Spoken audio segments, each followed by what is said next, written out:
U.S. government now laying out its legal argument for killing American citizens overseas without a trial.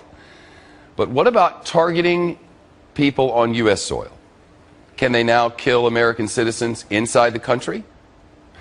The head of the FBI, when asked about that on Capitol Hill yesterday, stumbled around on this. Does that only apply to U.S. citizen that's overseas, or does that apply to U.S. citizen that's here? I'd have to go back. I'm not certain whether that was addressed or not. So that we have clarity here, he is not certain whether it was addressed, whether our government can kill our own people inside our own country. This really needs to be addressed. We can't just answer this question. No, the government doesn't kill our own people. We have a process for this. It's called the justice system. You file charges, you lock them up, you try them before a jury of their peers, and then that's how. They don't kill our own people. Judge, the question is, can they kill our own citizens inside our own country? Well, the answer, this is a question we have to ask. It's not a question that we should have to ask, and it's not a question that he should have evaded answering. I think he probably knows that the answer is no, but he doesn't want to frustrate his bosses who articulated just 2 days earlier that the answer is yes, because at a speech on Tuesday at Northwestern University Law School, the Attorney General of the United States manifested extraordinary ignorance of the Constitution of the United States and suggested the president can kill anybody he wants outside the United States if that person is dangerous, if that person has committed crimes, and if it's impractical to arrest that person. Not in the opinion of a jury, but in the opinion of the president and some secret advisors. The Constitution says to the contrary. The Constitution says if the government wants your life or your liberty or your property, it has to articulate to a jury what law you have violated and prove its case beyond a reasonable doubt to that jury. It's called due process. Without due process, the government could take anything it wanted and kill anybody it wanted. And Attorney General Holder ought to know that. I suggest that Bob Mueller does. And the reason he evaded that answer is because he wants to keep his job. Well, you heard what Eric Holder said. He said there is due process, but there is not due juris something or other. Judicial process. Not judicial process. What the Attorney General said, let me make his argument. His argument is that there is a substituted form of due process. That if the president and his advisors carefully consider the danger of a human being and conclude that that human being needs to be stopped before that person causes any more danger, then the president can kill him. That's their argument. There is no case law that stands for that. There is no statute that authorizes it, and it directly defies the Fifth Amendment to the Constitution. Sounds like a crime against humanity. What's the difference between that and what Bashar al-Assad is doing to his own people? What is the difference? Nothing. What's the difference between killing somebody, an American with a drone in Yemen and killing an American with a drone in Peoria? Nothing. Right. Same argument that Eric Holder made at the Northwestern Law School on Tuesday about al-Awlaki in Yemen could be made about somebody in Peoria tomorrow. You make an illegal lane change in Hollywood on the 101 freeway, and a drone will just shoot you out of the sky and throw you, bury you. Well, I don't know that it's going to come. I don't know either, but who'd have thought we'd ever get to hear? Who would have thought that we'd even be having a conversation like this? That the head of the FBI would hesitate to answer a question that is so imbued in our history and our law and our values, due process precedes punishment, that he can't answer that in public. And we're worried about contraception. Correct. Correct. We do not have our priorities straight. The last time the federal government claimed that it could kill Americans was in the Civil War. And even Lincoln said it could only be done during combat. This federal government, this administration says it can kill Americans when they're riding with their children in a car in a desert. I don't know, Judge. Thank you. You're welcome. The following video details contents of Army Document FM 3-39.40 titled Internment and Resettlement Operations. This document has been signed by Joyce E. Morrow, which is the Administrator Assistant of the U.S. Army. This document is 325 pages long and starts on page 38, showing that it applies to U.S. citizens within U.S. territory. On page 38, it clearly states the detainment of citizens of the United States of America within the territory and according to the categories of individuals, primarily DCs, to be housed in IR facilities. On page 146 of this document, it addresses the detainment of U.S. citizens under the Identification of Prisoners section.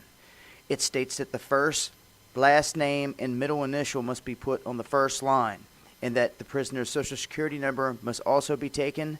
Prisoners are giving a registration number.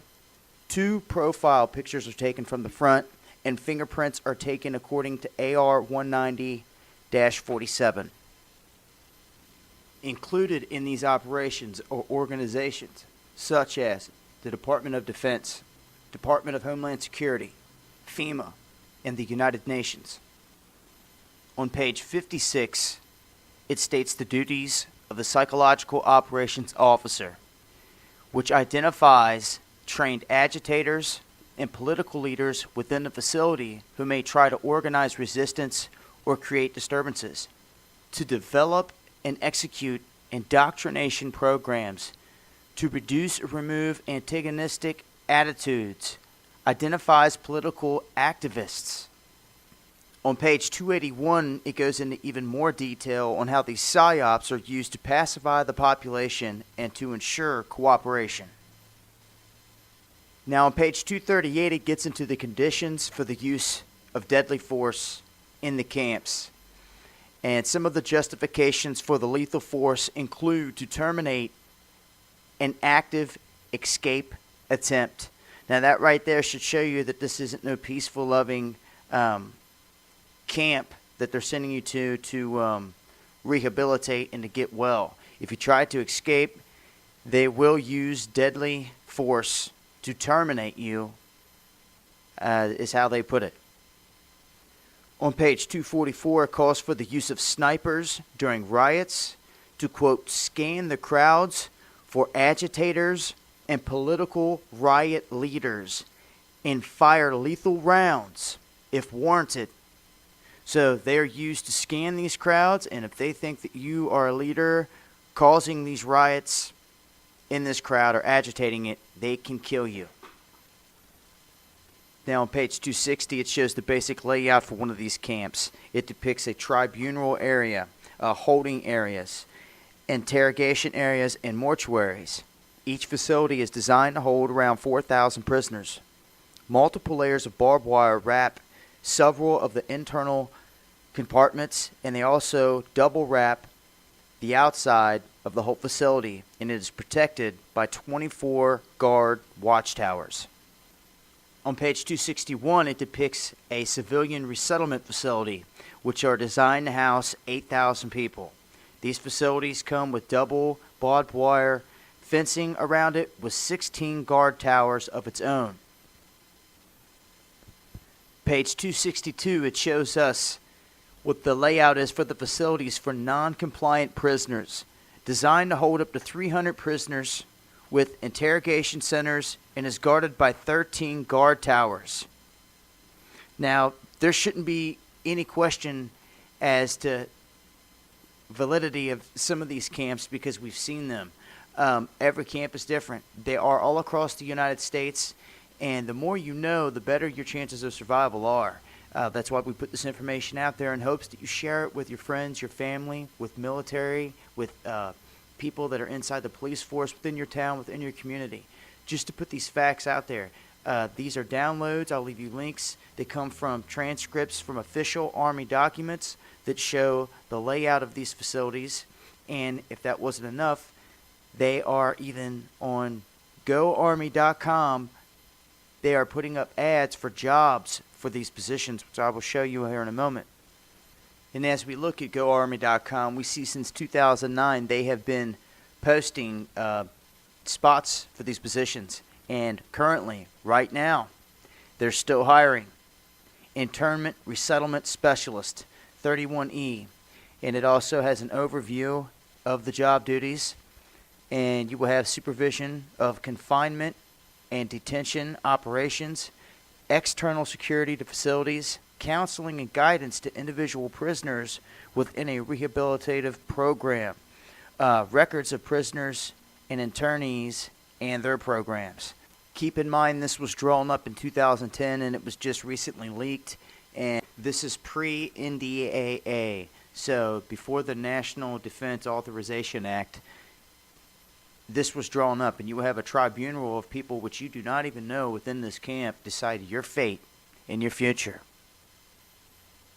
Shout outs to Storm Clouds Gathering for their work on this, and they're passionate about this, and so am I. And if you are, you can share this with your friends, family, military, police, everyone in your community, all over Facebook, YouTube. Get the word out there. Let the people know this is real. This is what's going on.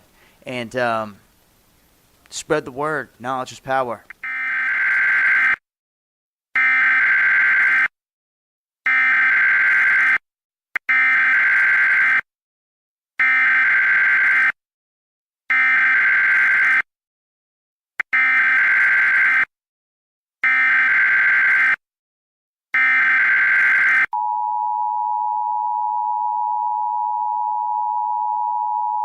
And I'm wondering whether the senator is familiar with the fact that the language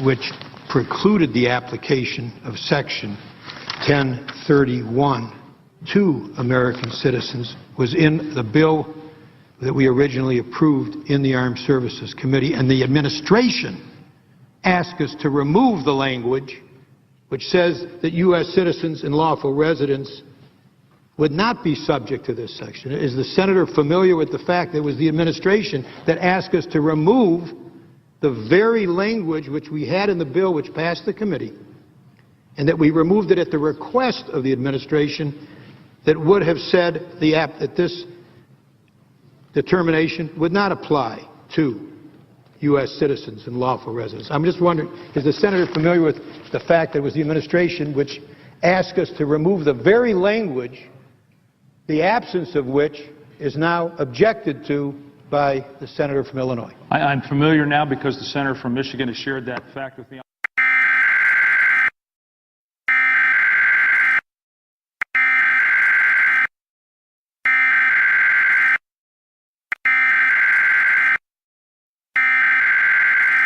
When Congress refuses to act, and as a result hurts our economy and puts our people at risk, then I have an obligation as president to do what I can without them.